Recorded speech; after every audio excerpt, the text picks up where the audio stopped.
Well, good afternoon, everyone, and thank you all very much for joining us today. Events that once seemed unimaginable in this nation have now been going on for almost a half a year, and for too many, there has been enormous loss.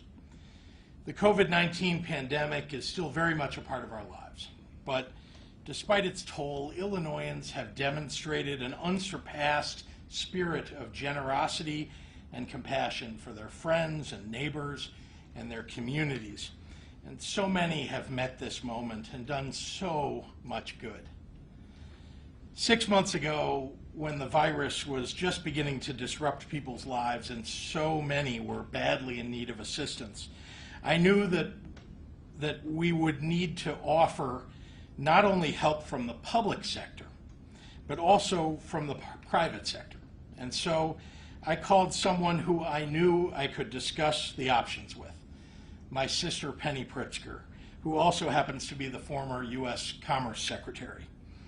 And she immediately volunteered to grab the reins of the effort and to lead.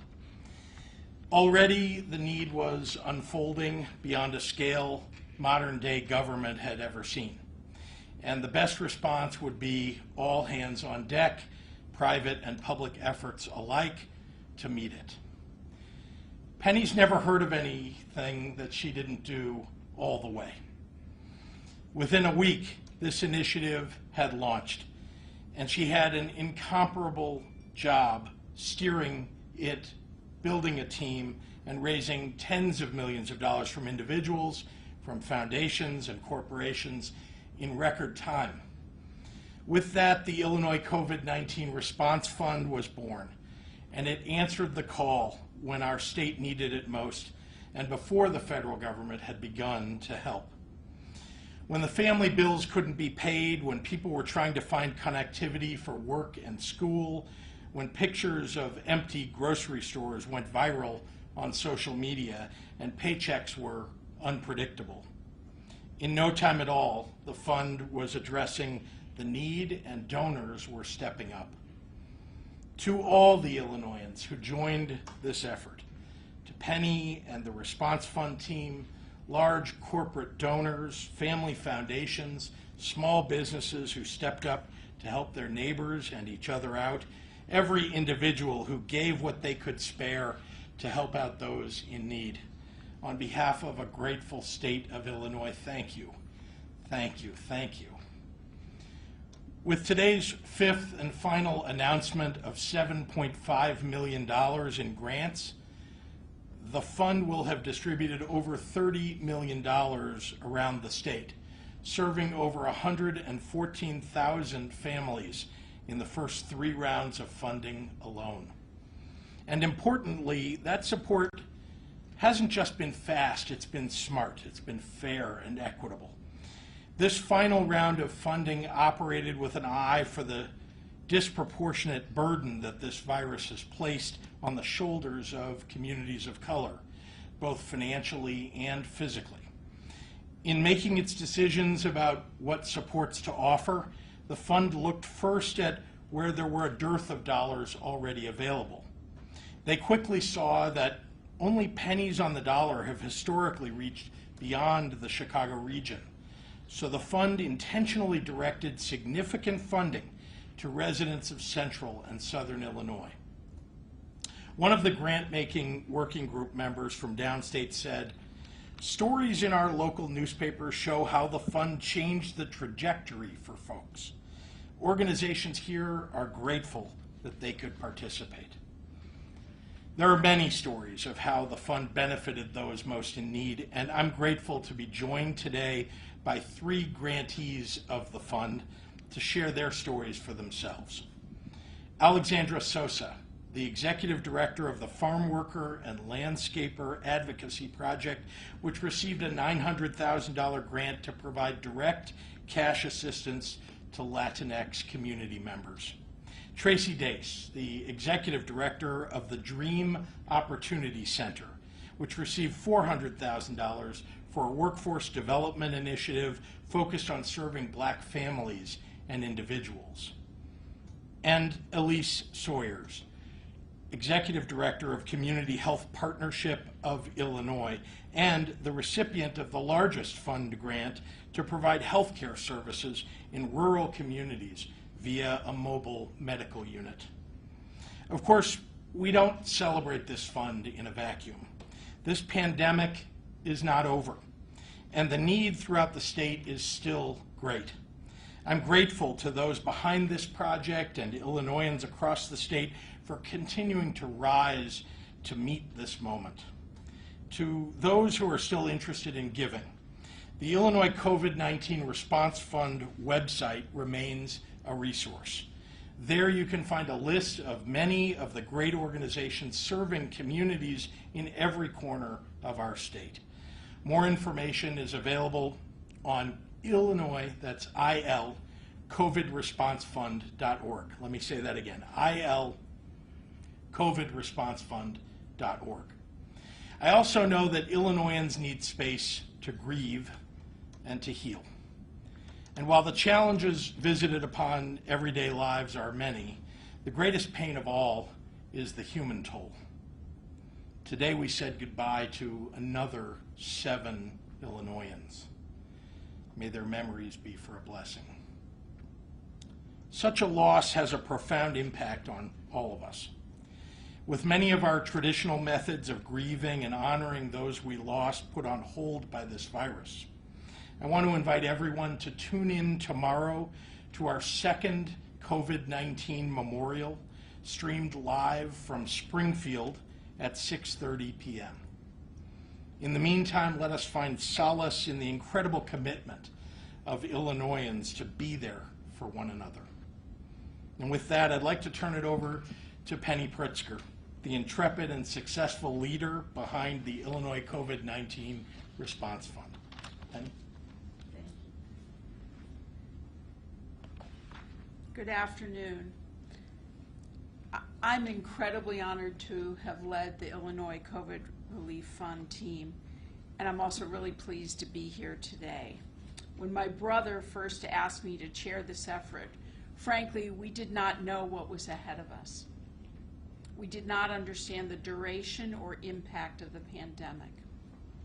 We did not have a team, a timeline, money, infrastructure, a plan, or even a name. We just knew there was such a vast and immediate need throughout the state caused by the COVID-19 crisis. So we started calling for support, and everyone answered the call. This was truly an all-hands-on-deck moment and an all-hands-on-deck effort to help our most vulnerable. And I was blown away by the generosity and commitment of so many people to this important cause. Generosity of treasure, and also generosity of time, of energy, and of resources. The ICRF endeavor has shown me the best of our state, and that there's no doubt when we Illinoisans put our mind to it, we can be many communities united together as one determined voice and one determined purpose, and that we care deeply for one another and we take good care of each other. We assembled 2 respected groups of volunteers to assist us with the process of identifying and making grants to organizations that could reach individuals and families in need, a grant-making working group, and a steering committee. These groups were comprised of civic, philanthropic, and business leaders from across our state. Leaders from downstate and central Illinois went to work with Chicagoans. Most of us had never met each other before. In fact, I have to confess, I met 2 of my working group today at this event. We also had staff who took leaves of absences from their jobs, dedicating themselves and countless hours to working for this cause. We quickly went to work raising money for this important effort, and we began by swiftly deploying our funds. Remember, at those dark times, so little was known. As hospital ICUs were filling up, food pantry lines were growing exponentially, and staggering job losses mounted for the as we fully stopped our economy. People were absolutely terrified about the health of their families and their livelihoods. And frankly, of course, so many still are. Our goal with the fund was to provide help to Illinois residents who were suffering from the most basic needs. This included emergency food and basic supplies, interim housing and shelter, primary health care services, utility and financial assistance, support for children and other vulnerable populations, and nonprofit safety and operational assistance. At first, we prioritized quickly getting the funds to communities throughout the state, with over $10 million distributed within the first month of the stay-at-home order in Illinois.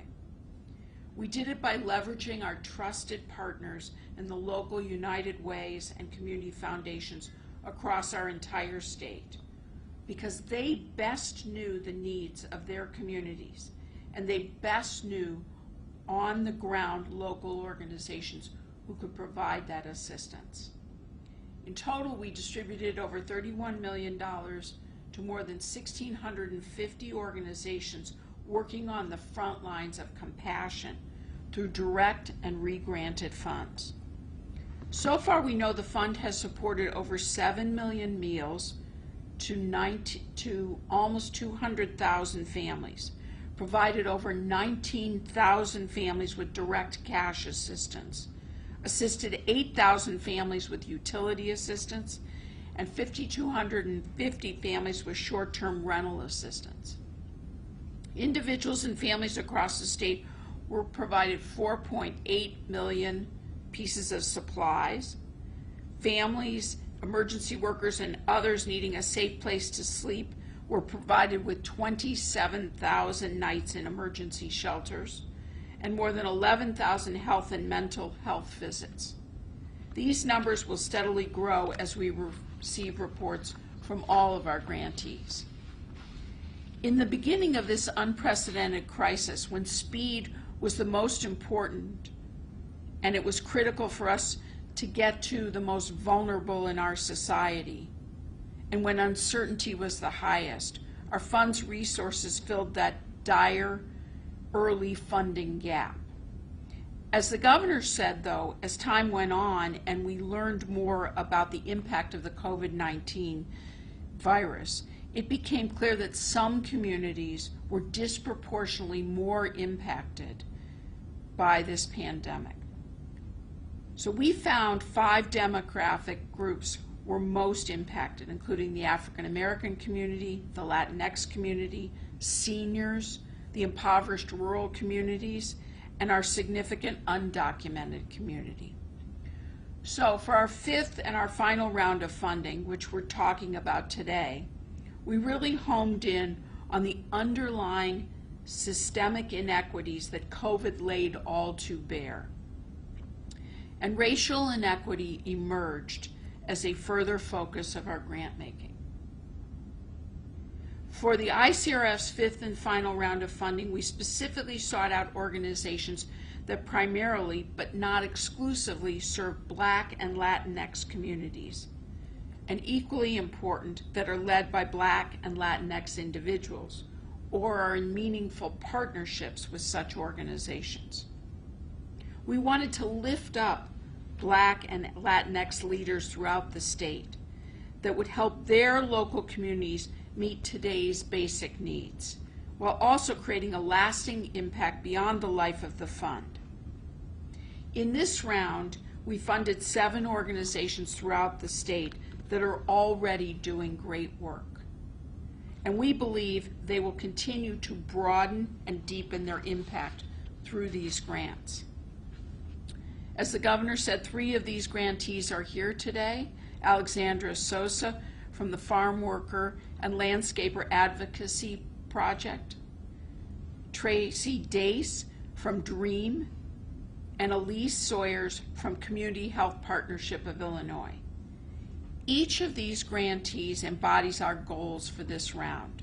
Each of the 3 individuals that you will hear from today are incredibly dedicated, capable, indefatigable leaders. They're from communities that they are serving.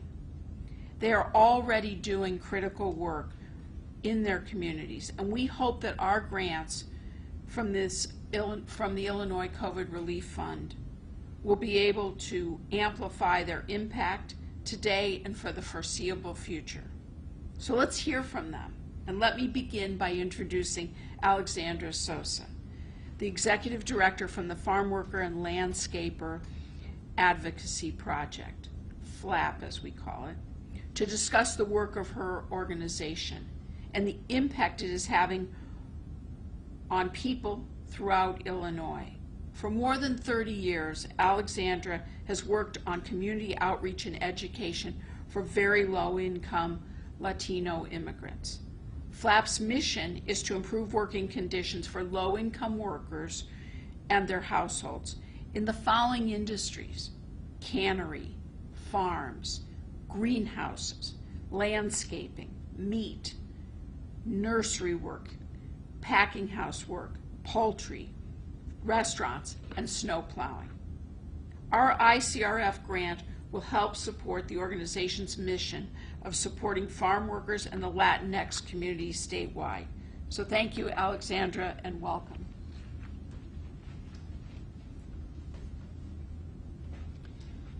Good afternoon.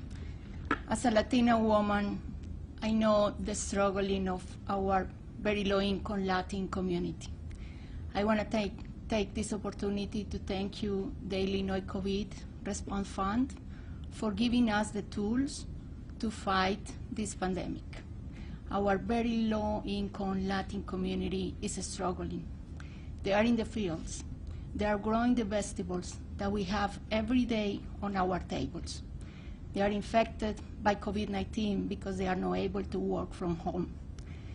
With this grant, we are going to be able to provide direct cash assistance to these very low-income hard workers.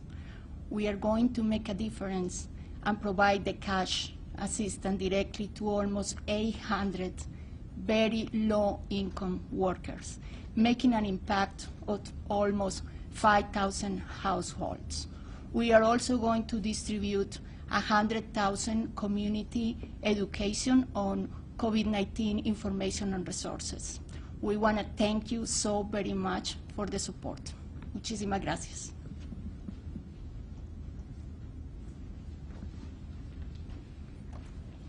Thank you, Alexandra. I'm now honored to introduce our next speaker, Tracy Dace, who is the founder and executive director of DREAM Opportunity Center in Champaign, whose mission is to reach, teach, support, and empower boys and young men ages 5 to 24 who face tough odds, such as school suspension, mental health issues, parental incarceration, and low academic skills. The DREAM Center teaches essential life skills throughout their curriculum: collaboration, contribution, self-regulation, adaptability, attachment, and belonging. It teaches these skills to prepare dreamers for college and career success, including parenting and caregiving skills to serve as leaders in their schools and communities. Our ICRF fund will support DREAM in their work to provide multi-tiered, evidence-based system of support services focused on employment, mental health, and holistic needs in the Champaign County. Thank you, Trace, and welcome. Thank you, and good afternoon. I'm very humbled to be here, and so thankful for this award. For this grant from ICRF, DREAM has partnered with the Well Experience, another nonprofit with the mission to reduce the gaps in opportunities and achievement among Black children, young adults, and families placed at risk. As partners in this grant, we will implement the Hope in Action project in Champaign County, primarily serving communities of Champaign, Urbana, and Rantoul, where unemployment and mental health issues are rising.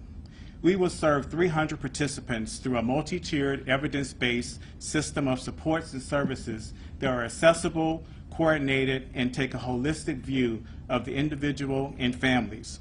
Specifically, we will engage 20 families in wraparound services and culturally responsive supports with a focus on healing from trauma. And we also will form a community team that will design individual level and small group interventions to address gun violence and the school to prison pipeline that has derailed so many Black young lives in Champaign County. We also hope to support and plan to support 25 young adults, and they will receive career training and other supportive services such as life coaching, because we want to increase their life opportunities and disrupt generational poverty. Last week, one of our young adult dreamers contacted me and shared some very inspirational news with me. When he came to Dream, he was unemployed, homeless, and also formerly incarcerated. We helped him by obtaining construction training and other life skills and gave him hope for the future. He now has a full-time job and he's definitely on a path to success. He wrote and said, "I'm building my life and Dream is a big part of that." We are thankful for the ICRF grant and that will assist many more Champaign County residents. Our hope for the future and our action will take place by creating program models and partnerships to build microsystems of care for youth and families in our community, and we also will reach, teach, and empower youth and young adults to build career pipelines that will disrupt generational poverty. Thank you very much.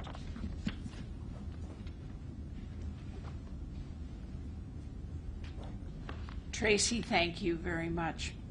I'm now honored to introduce our next speaker, Elise Sawyers, who's the Chief Executive Officer of Community Health Partnership of Illinois, that provides comprehensive, patient-centered primary health care for agricultural workers and families throughout northern and central Illinois.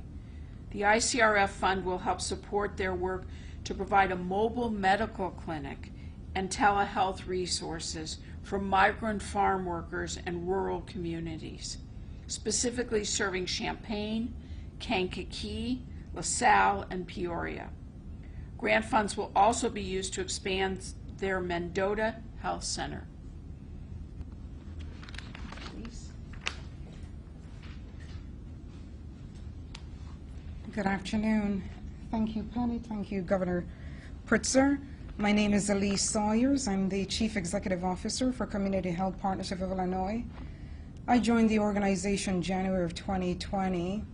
Our organization, CHP for short, for the last 50 years I've been serving the migrant agricultural farm workers. In 2019, we serve over 10,350 patients.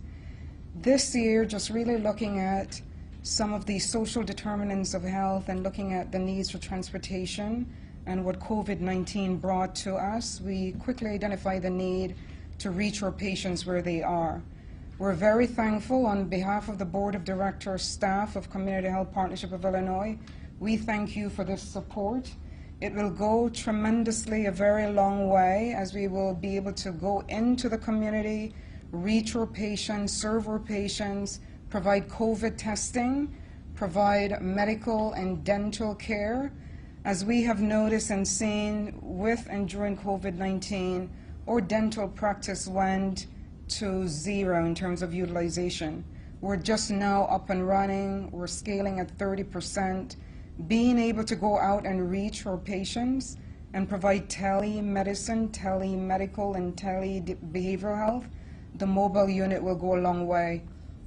Not only will the mobile unit, but this grant will also enable us to identify 2 dedicated outreach teams that will service 4 of our locations in Kankakee, Mendota, Champaign County, and as well as Princeville. We have a new site in Princeville. We've been COVID testing in Princeville. We go to all the farms. We go to places where farm workers live. We try to test and collaborate with community partners to test prior to, farm workers coming into the state. We collaborate again with employers to be on premises, to test, to share information, to educate, and to make sure all of our community residents understand that we are a safety net for the underserved and uninsured, and our doors are open to all. So again, thank you for the opportunity. It's been a blessing, and I'm very grateful to be here. Thank you.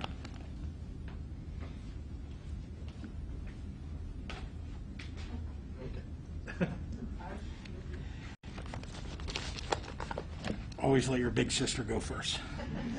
I do want to just say a couple of words before I media for any questions you may have, and that is, you can see we have some amazingly dedicated people standing here today, but there are so many that you don't see standing up here who are on camera, people who are off camera, people who've been just working, toiling since the very beginning of this pandemic to make sure that this fund operated in a fashion that I think everybody could be proud of. And I just wanted to point out that I can't name them all. I can tell you, though, that from moment one, when Penny started firing up the phone lines and calling people around Chicago to get them engaged, people at Chicago Community Trust, people in all parts of the state, United Way, community foundations downstate, not to mention all of the givers from all over the state. It's just been an effort that I think all Illinoisans should be very, very proud of. And I, of course, am very proud of my big sister, and I should properly say, since she called me governor, Secretary Pritzker. So that having been said, happy to take questions from members of the media. Does this mean that the fund is done, or do you continue? What's the status? So the fund will be winding down its fundraising operations and its grant-making operations. It's in that process now. That's not to say that there isn't tremendous need out there. And we are encouraging people, in fact, to look at all the organizations that were vetted by this fund, that around the state, 1,600 organizations across the state that are so terrific. They're really delivering for the people of Illinois during this terrible crisis. And so those are available on the website that I listed a little earlier. You can go to their websites. Many of them have the ability, give you the ability to donate directly, but you can also reach out to those organizations to see how you might help with your time. But we want to encourage people to continue to support these organizations because they really are doing God's work. But there might still be difficult days ahead. There That's are. the part that I wonder, why not continue, or is it just you've reached your max on how much you can? No, it's a great question. Thank you. But remember that when we started this fund, the federal government hadn't gotten involved in any way. The state government, we were literally in crisis mode and trying to deal with the issues of, as you know, we had to close schools, we had to put in a stay-at-home order and so on. And it was very difficult to reach all of these places that needed help or to identify everybody that needed help. And so it was great to have this independent private organization that could move much faster sometimes than government. And before the federal government could get involved. Now, of course, as you know, there were COVID relief dollars that were provided by the federal government specifically for the kinds of things that this fund had been aimed at. And there are some things that this fund was aimed at that the federal government was not. But all of it are focused on people in need across the state. And so this is not to say that this pandemic is over or that the need is over. There is a great deal of challenge that is facing families across the state, and I want to encourage those who can reach out to do so to help in any way that they can. I will say, and you've heard me at other subsequent press conferences since March, talk about the many, many people who are giving of their small businesses, who are just out there helping by handing out meals, by helping people who are in need that are in their own communities, and that continues.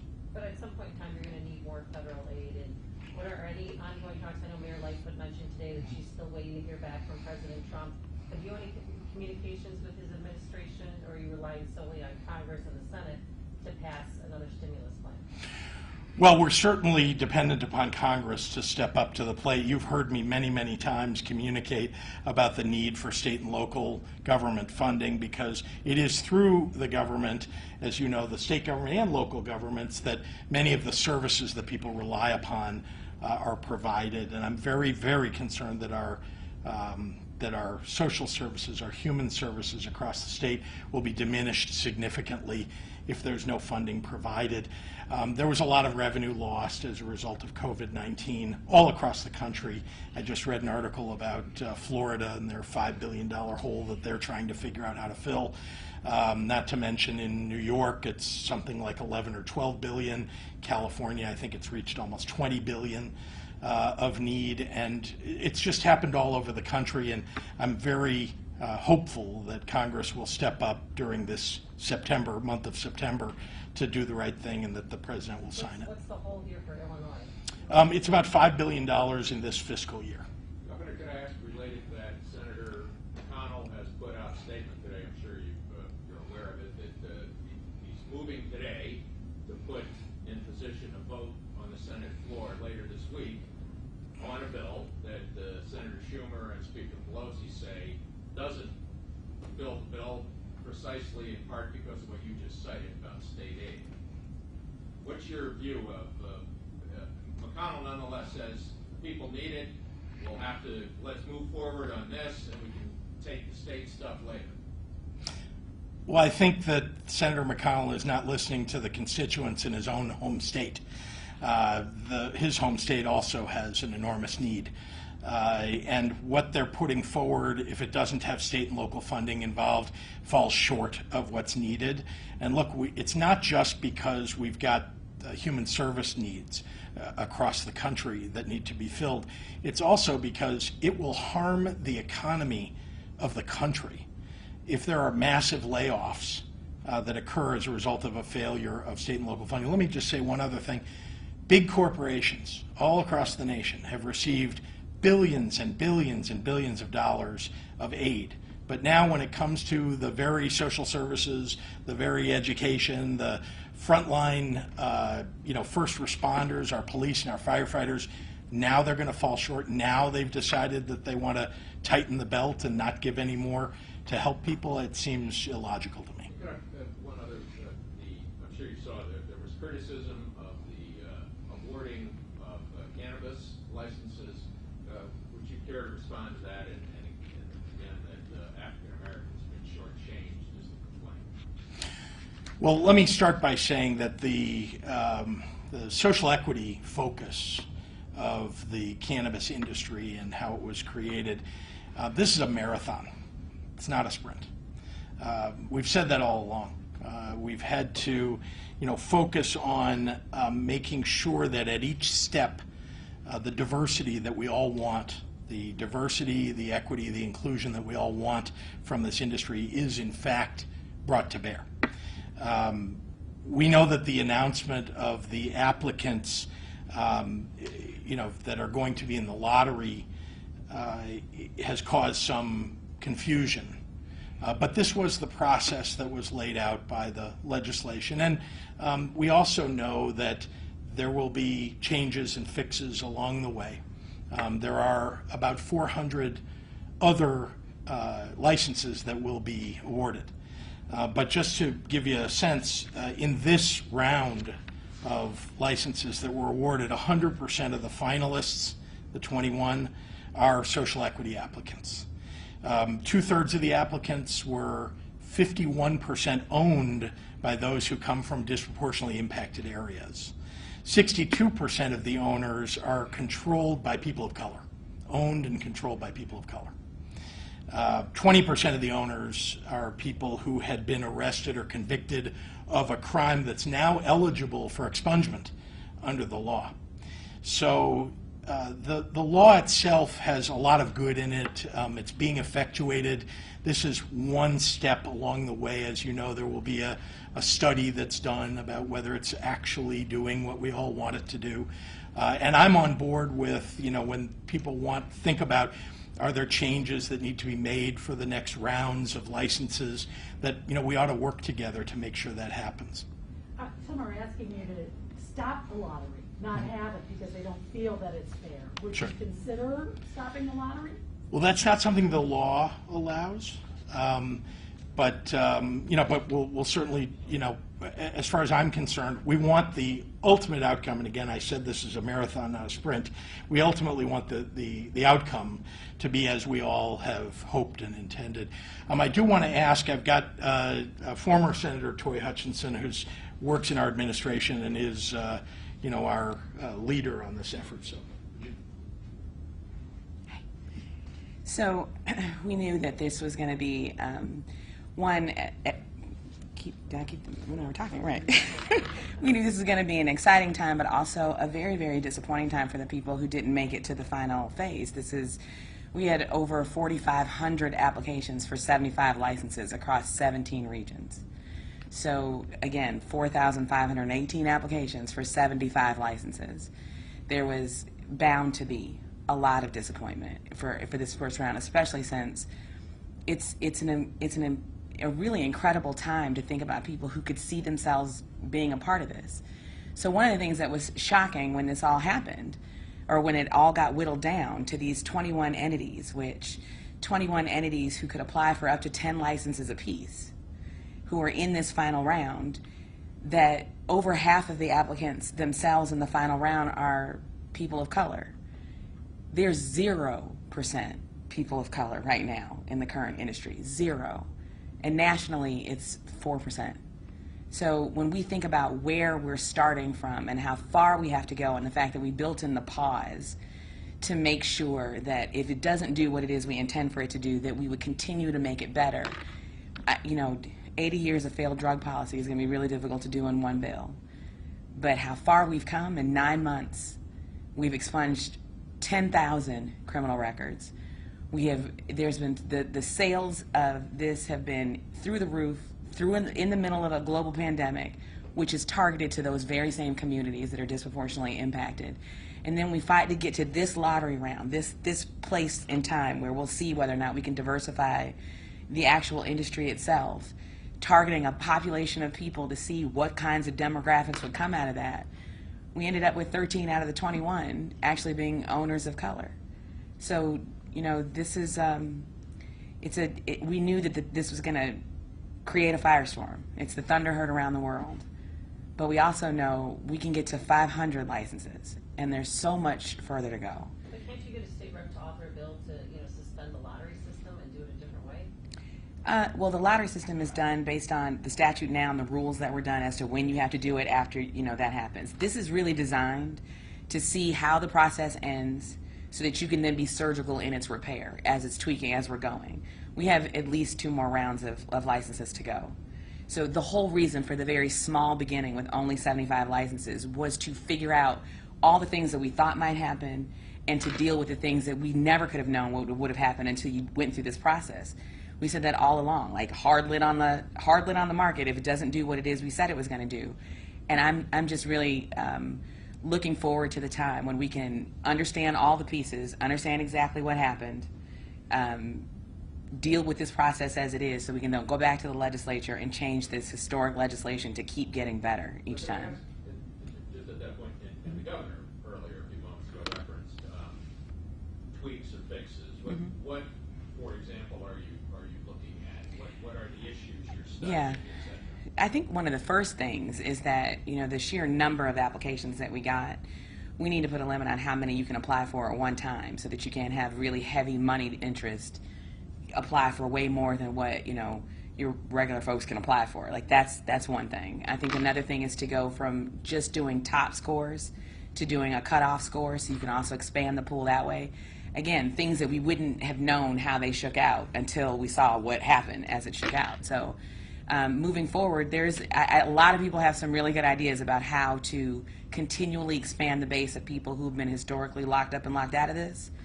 And we still are on track to see some significant portion of ownership that goes to people of color, which does not exist at all anywhere in the country. So this is a long game. We always knew it was going to be a marathon, and we knew this would be the hardest, most crucial point, is that what would happen in these first rounds. So the next few weeks we'll also hear for the Department of Ag and Craft Grow and Transport and Infuser, so we can look at all of the license categories, the application itself, the applicant pool, and what to do next. to continue to make this the most equity-centric bill that we could possibly do that exists anywhere. We'll do two more. And I just want to say one other thing, if I may. Sorry. That is that. That is that. You know, just to remind you, I said a little earlier, but I think it's something to take note of that 62% of the applicants that are in this lottery are owners who are people of color. That's a pretty good number. And when we're done with this process, we will have the largest percentage ownership by people of color anywhere in the nation. And there are now 11, maybe 12 states now that have legalized. And so I think that's just something to take note of always. And I think everybody who's been involved in this process from the very earliest moments have said, we're going to have to make little changes along the way as we learn from the process. We're literally creating an industry, and by virtue of this law, going from zero to, you know, what is, I think, already a major industry. And so we want to make sure we get it right, and that's why it's been done in a ratable fashion, in a fashion that's, you know, allows us to make those changes along the way. Speaker Madigan, there will be the investigative hearing. You said you were anxious to have some questions answered that begin on Thursday. Yep. What questions do you have that you would like answered? Well, I think they're all the same ones that many of anybody who's been reading the documents that have been put forward by the U.S. Attorney's Office raised, right? There's so many things in between that you don't know because it was really focused on ComEd and not on these ancillary players. And so these are all, I think they're slowly, we're starting to see other players. There was the indictment that was rolled out, I think, on Friday. And that, that adds to, your understanding or our understanding, all of us, of how one might think about the questions that should be answered. But there's an awful lot, and I think that's something for an inquiry, not something just to throw a question out here at a press conference. Last question. Governor, can I ask about the nuclear plants? Are you open to an additional subsidy for Exelon? And do you view this, as some members of the General Assembly have termed it, extortion, as though they've stuck a gun in the ribs of Illinois ratepayers? Stick them up? Yeah. What I would say is that what we don't know what the real financials are for those power plants. We just don't know. And I believe that before you can even enter a negotiation about that, the question of whether there should be a subsidy, you have to understand what the real loss is. Is there a real loss? And what is that? We don't want to lose any power generation in the state of Illinois. Nobody wants to lose power generation in the state of Illinois, but we're not going to overpay. And I believe that there hasn't been transparency, and that that FEJA, when it was passed, wasn't transparent. That's now clear from much of the information that's come out. We need to know much more, and so that's why. Look, however you want to refer to what they're doing, it's clear that they're attempting to threaten, because this is a negotiating position for them. This is what they did back during the negotiations around FEJA, right? That's their negotiating tactic. All we're saying is we're not doing anything until we know what the real numbers are. So, forget this, that they get to threaten us. We're saying back to them, show us. And by the way, this is a company that is now going through a process with the U.S. Attorney. It seems to me they ought to be forthcoming with information so that the people of Illinois don't get taken again. All right, thanks very much for one more.